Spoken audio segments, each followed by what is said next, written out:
up, other YouTubers? Santi Reviews here with Erston?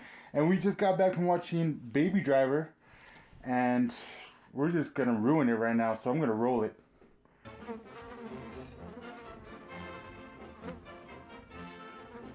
Alright, so you've been warned, spoilers.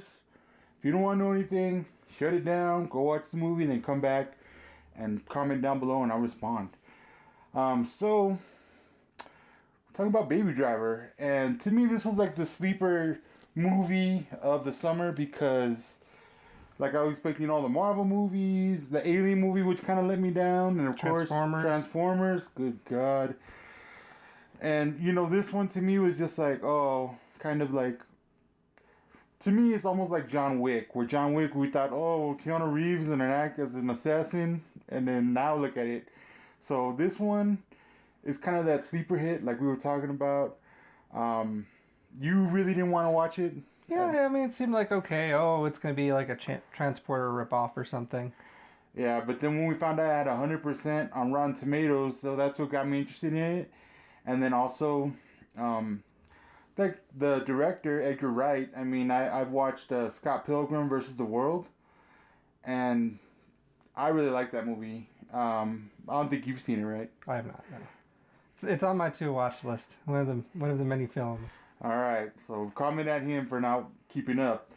But yeah, I really like the style of that movie, so I grabbed Erston here and we went, and the first 5 minutes of that movie, you know what this movie's about. It's about good music, or original music. It's not like, you know, top 40 music.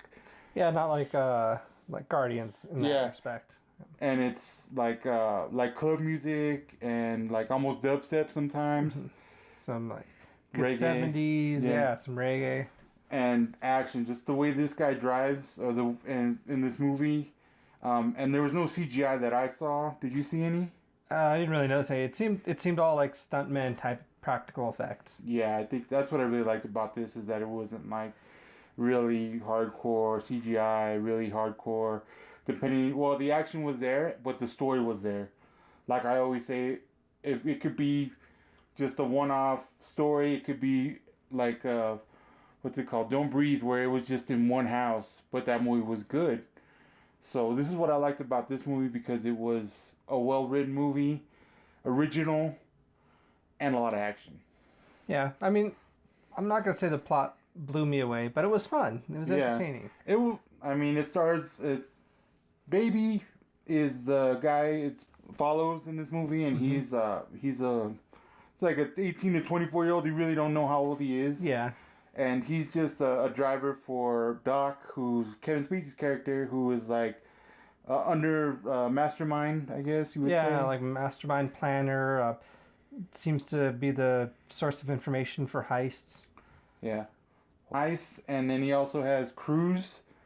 You know, different crews, which is John Hamm's character, which is Buddy, and his wife, right? His wife, Darling. And then Bats, which is played by Jamie Foxx. And he has a crew too, which stars Flea from Red Hot Chili Peppers. Yeah, had Flea.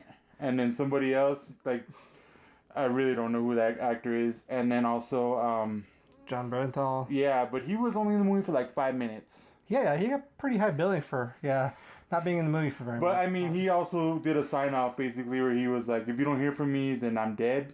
Yeah. So, I guess he died. And, well, because back in the day, you see that Baby, well, it doesn't show, but Kevin Spacey talks about Baby ripping off one of his cars and, like, just getting rid of it, dumping it, and it had a lot of product in it. It doesn't get into what product it was. And that he found where Baby was at, and he made him pay him back, and that's what he has to drive for him, to pay him back. And you find out that Baby has like a stepfather who raised him, foster dad, right? Who's raising him, and he's deaf, right? Deaf and a little blind. Maybe getting there. Yeah, and you know, he's just doing this so that he can get out of that life.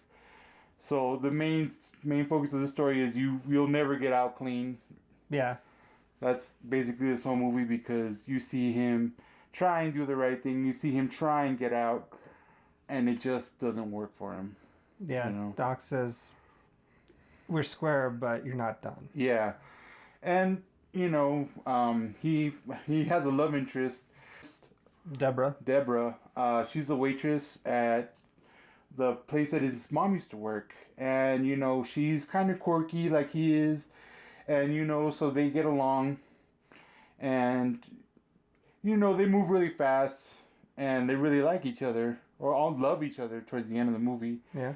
And you see that, like I said, it's all action. The heist and stuff was all action. The driving that he does is just crazy, and it's funny. I mean, there like you see some funny parts in the trailers and stuff, but there's a lot of funny stuff. So yeah, it's a lot of good like action, and then throwing in like a good zinger like right in the middle of that action. And then the music plays a big part of this because every time there's a song, it's like It moves lines the up story with things, along. yeah. Yeah, it moves the story along, and it like emotion into what that scene.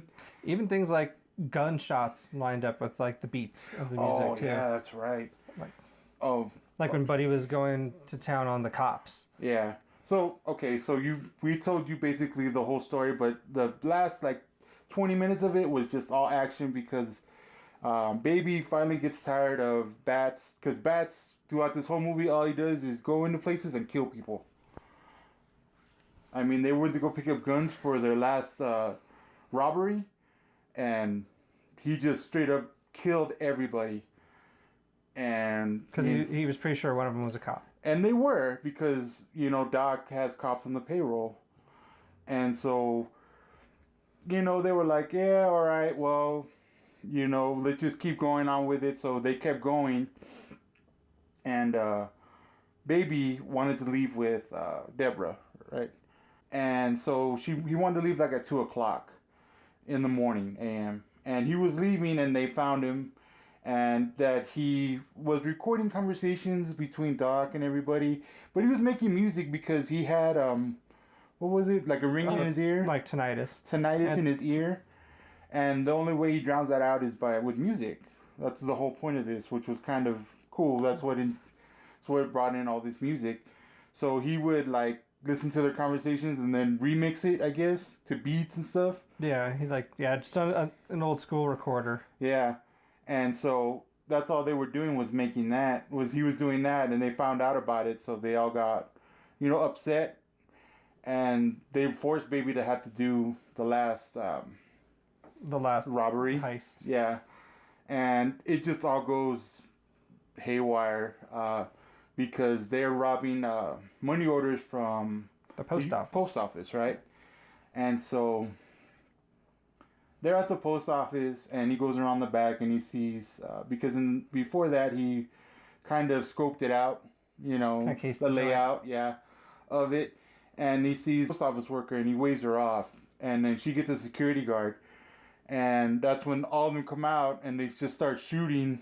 Bats does at least. Yeah, Bats kills that guy, and then was gonna kill her, but he got in the car, and Baby really didn't. Baby was just freaking out because he saw. I think he was pretty much at wit's end at that point, pretty pissed off at Bats. And then so Bats hits him with the gun, and then so Baby just kills Bats by driving in the back of a work post, poles that were hanging out of the back of another vehicle of a work truck, and so he's dead. And then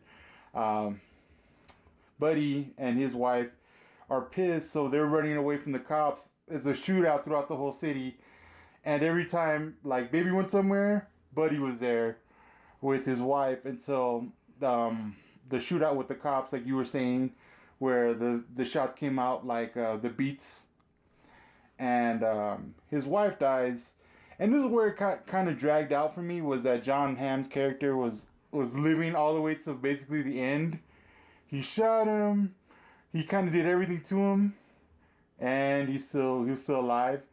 But I think the saddest part to me was when Kevin Spacey died, because he kind of like turned a leaf. It's sort of towards the end. He just, I was in love once, and here, we'll get you out of here. I'll get you out of here.